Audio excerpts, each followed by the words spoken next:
calling is to God, number one, and to my family. Wife, like many of you, a mother to a first grader, stepmom, and I'm going to be a full mom to a baby boy this December. And the world I want these boys to enter into is a world in which there is opportunity, freedom, and promise. Also, a world in which boys and girls are treated fairly. But fairness is at risk right now. Fairness is at risk today. Now, it is unfair for any woman to suffer rape, molestation, sexual violence, to never get closure, to never get justice, to never even have their stories heard. But it is also unfair to make Judge Brett Kavanaugh the stand-in for every predator and perpetrator of those wrongdoings. There is something about justice and equality, and there's something about fairness that's important, and that's at risk today. At the Independent Women's Forum, we take allegations of sexual violence very seriously, and we want to see wrongdoers held accountable. But we also take rule of law seriously. We take the presumption of innocence very seriously, and we take fairness seriously. When we have leaders who are willing to turn upside down sacred and bedrock principle of the presumption of innocence for whatever motives, that is dangerous. And as women, as moms, as wives, as sisters, as daughters, we should be very concerned and demand nothing but fairness.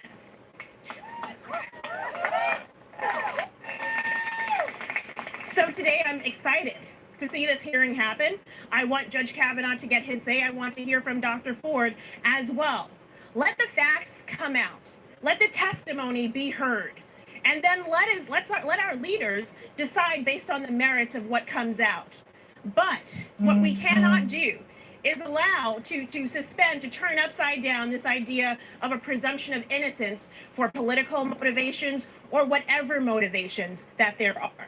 Because I will tell you, what is at risk for my baby boy, for my stepson, for our brothers, our fathers, our uncles, and our dads is too great. Thank you. Great job. Patrice, are you around for interviews? And okay. I'm sure people are going to want to talk to you. Okay, Jenny Beth Martin, co-founder and national coordinator for Tea Party Patriots, who is such a brave, courageous woman, also somebody that charges often into the lion's den. We're so glad you're here. Thank you, Jenny Beth. Thank you, Penny. Thank you so much for hosting us today, Penny, and for all of the students who've traveled from around the country to be here today. I'm Jenny Beth Martin. I'm the co-founder of Tea Party Patriots. I'm the chairman of Tea Party Patriots Citizens Fund. We have, and also I'm the honorary chairman of Tea Party Patriots Action. We have been standing for Brett Kavanaugh throughout this confirmation process. He is a man who is going to look at the law as it is written, and he is going to apply the Constitution to the law when he makes rulings. This is the kind of judge that we want. We understand that when that happens, every single ruling we may not like, because we may not like the underwritten law, but at least when that happens, we have the ability to go back through the legislative process and make changes to the law, and also change the legislators. We care about the Constitution. We also care about due process, the presumption of innocence until proven guilty, and the rule of law. And what we're seeing right now is just a circus. Yes, that's right.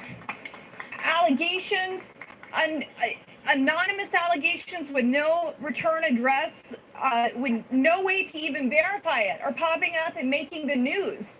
If I gave every single anonymous piece of mail and email to the media that we got, you would not be able to do anything else with your lives, frankly.